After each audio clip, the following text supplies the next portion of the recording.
Hey everyone, welcome back. Today we're taking a deep dive into Creative Mind and Success by Ernest Holmes. Ooh, this is a good one. Yeah, it really is. It's all about, well, It's a classic. it really is a classic. It's about how our thoughts shape our reality and how we can use that power to attract, well, success. Exactly. So if you're ready to unlock your full potential, to kind of tap into that creative power within, then buckle up. Holmes gets right to it, too. Oh yeah, how so? Well, he starts by saying, life just is.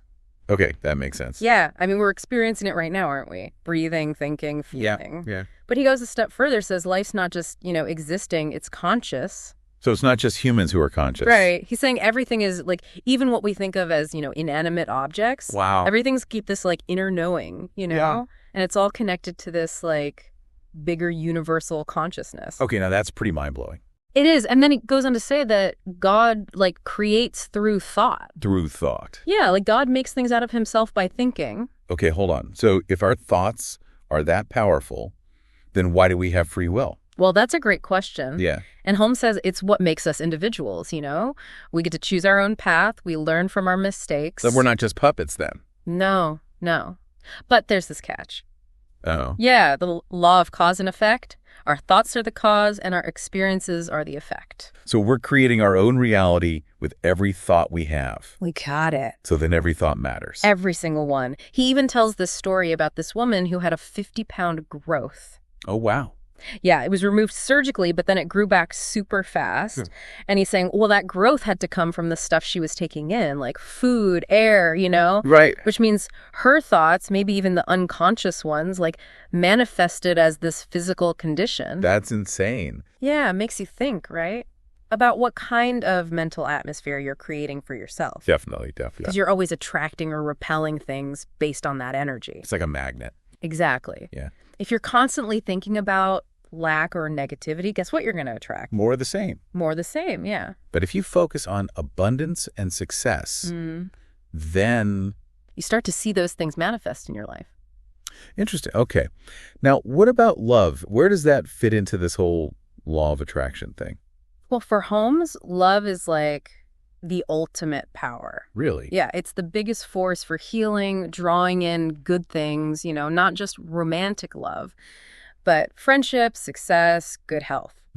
And he says, if you want to attract friends, you got to become a friend to the whole world. To the whole world. Yeah, it's about seeing the good in everyone and radiating that love outward. Okay, so it's not just wishful thinking. No. It's about actually being loving and compassionate. Okay, I get it. Now, what about money? Because a lot of people, especially spiritual people, have a weird relationship with money. Holmes has some interesting thoughts on that. Oh, yeah. Like what? He says money itself isn't bad. It's an expression of life. So it's good. That's a new way to look at it. And he encourages people to develop this, money consciousness. What's that?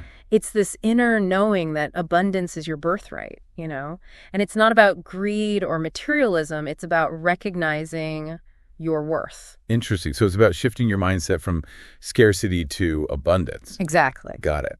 But what about societal beliefs? Those limitations we inherit based on things like race or gender. He calls that race consciousness. Right. It's all those negative beliefs we absorb about our limitations, and it can be tough to break free from that. So even if we're trying to think positively, those beliefs can still hold us back. Yeah, they can be insidious. So how do we overcome that? Well, it starts with awareness. You got to recognize those limiting beliefs and consciously reject them. You mean affirm our own worth and potential? Exactly. You got to rewrite the narrative, create a new reality for yourself based on abundance and opportunity. Okay, that makes sense. Now, what about intuition? Can we actually develop our intuition to make better decisions? Holmes was a big believer in that. Oh, yeah. Yeah, he talked about receiving guidance from this, supreme mind of the universe. The universal consciousness we talked about earlier. Exactly. He said you can tap into that wisdom through meditation, spending time in nature, things like that. So it's about quieting a mind and listening to that inner voice. You got it. Now, what happens if we attract something we don't want? Are we stuck with it forever? Well, that's where karma comes in. Oh boy, karma. He says we do reap what we sow, but we're not prisoners of our past. So we can change. Absolutely. Through changed thinking and forgiveness, we can create a new reality. Okay, so it's never too late. Never too late to change your thoughts and change your life. Wow. This is pretty powerful stuff. It is, and we've only just scratched the surface. I know, right? I'm already feeling inspired. Me too. This is going to be a great deep dive. I think so too. It's like we're painting our reality with our thoughts. It really is, yeah. But what about actually doing something? Does just thinking about something make it happen? Well, Holmes says thought and action go together, like, planting a seed. Okay. You plant the seed of an idea, but you got to nurture it, give it the right conditions to grow. So it's not enough to just visualize success. No, you got to take action too. Okay, so how do we actually do that? Well, think of it like this. Your mind, it creates this energy, right? This magnetic force that draws things to you. And the things it attracts, they vibrate at the same frequency as your thoughts. So if you're thinking about success, you're going to attract more of that. Interesting. So it's like you're putting out that energy and it's coming back to you. Exactly. Okay, that makes sense. But, let's be real. We all have negative thoughts sometimes. Oh, absolutely. We get scared. We doubt ourselves. It's human nature. So what do we do about that? Well, Holmes says you got to choose your thoughts. Choose them. Yeah, when a negative thought pops up, don't just let it hang around. Okay. You got to challenge it. Ask yourself, is this even true? Is this helping me? Yeah. Replace it with something positive, something empowering. So it's like training your mind to focus on what you want. Yeah, it's a practice. Like a muscle. Exactly. The more you do it, the stronger you get. Makes sense. Now, you mentioned this unconscious creation thing before. Well, yeah, that's a big one. Can you explain that a little more? He's saying that we're always creating, even when we don't realize it. Our subconscious mind, it's always soaking up information, shaping our reality based on our beliefs. So even if we're not actively thinking about something, it can still affect us. Wow, that's kind of scary. It can be, which is why it's so important to be aware of those subconscious beliefs, those patterns. Because if we want to change our lives, we got to change those underlying beliefs. Exactly. Got to get rid of the weeds so the flowers can grow. So how do we do that? How do we tap into our subconscious? Well, Holmes recommends things like meditation, affirmations, visualization, things that help you quiet your mind and connect with your inner self. That makes sense. It's about going deeper, beyond just the surface thoughts. Exactly. And once you recognize those patterns, you can choose to change them. You're not stuck with your past conditioning. You can create a new reality. You have the power. Now, we talked about money earlier, and I wanted to go back to that for a minute. Sure. Because I think it's something a lot of people struggle with, that whole money and spirituality thing. Yeah, Holmes saw money as a spiritual idea. What does that mean? Well, it's not that money itself is spiritual, but your relationship with it is. Okay. He believed that if you see money as a symbol of abundance and you use it for good, then you're aligning yourself with this divine flow of prosperity.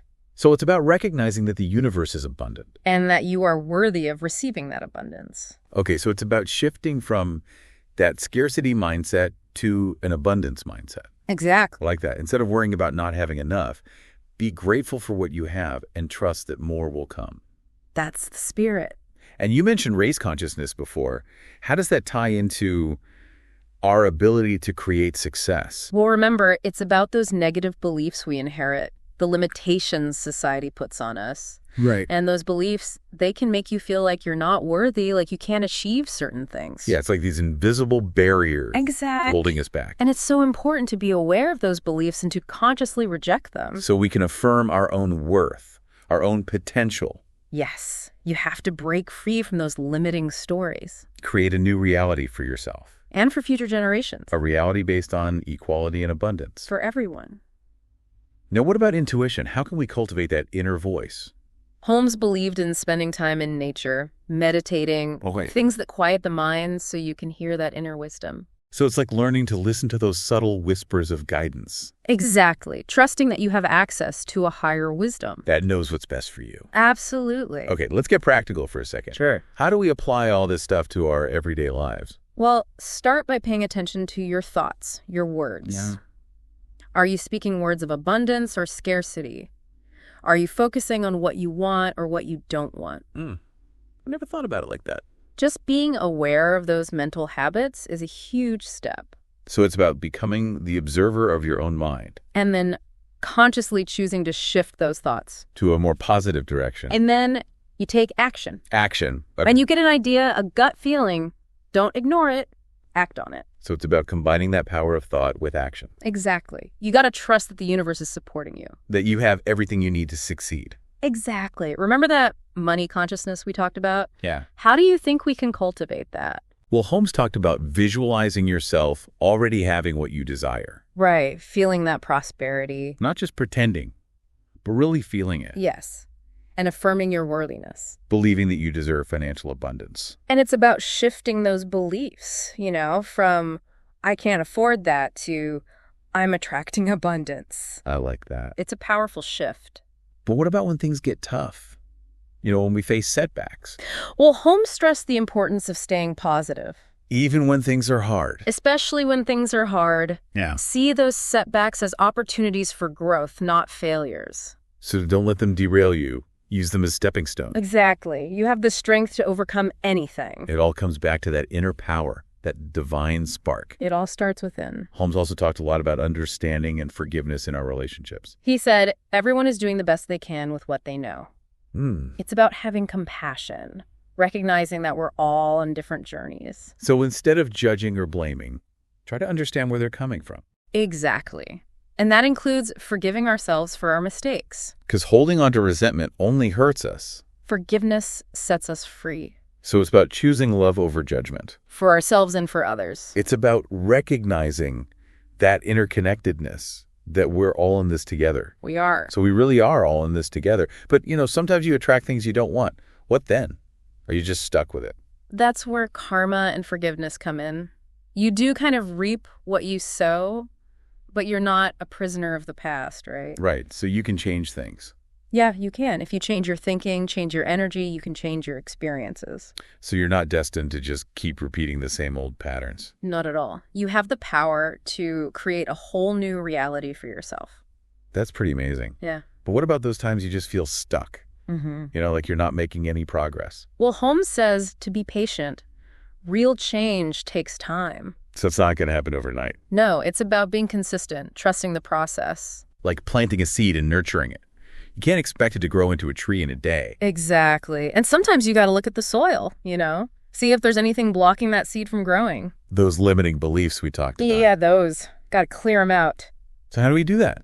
Holmes recommends things like affirmations, visualizations. Oh, yeah. Stuff to reprogram your subconscious, So you're basically creating this fertile ground for your dreams to take root. Exactly. And another thing Holmes talks about, which is so important, is understanding others. Even when you don't agree with them. Yeah, even then. He says to let go of judgment, let go of blame. Try to see the good in everyone. Because we're all connected, on a deeper level. So focus on that connection instead of the differences. Yeah, build those bridges of understanding. It makes a world of difference. This has been such an incredible deep dive. So many great insights from Creative Mind and Success. It's a powerful book for sure. As we wrap up, what would you say is the most important message Holmes wants us to take away? I think it's that we are the creators of our own reality. We have the power to shape our lives, attract what we want. And it's not about magic. It's about understanding your own mind. Exactly. You have that power within you. And you're not alone on this journey either.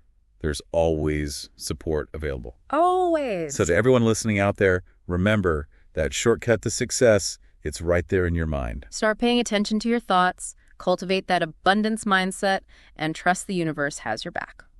This has been so inspiring. Thank you for joining us on this deep dive. It's been a pleasure. And until next time, keep those minds creating and those hearts open. We'll see you then.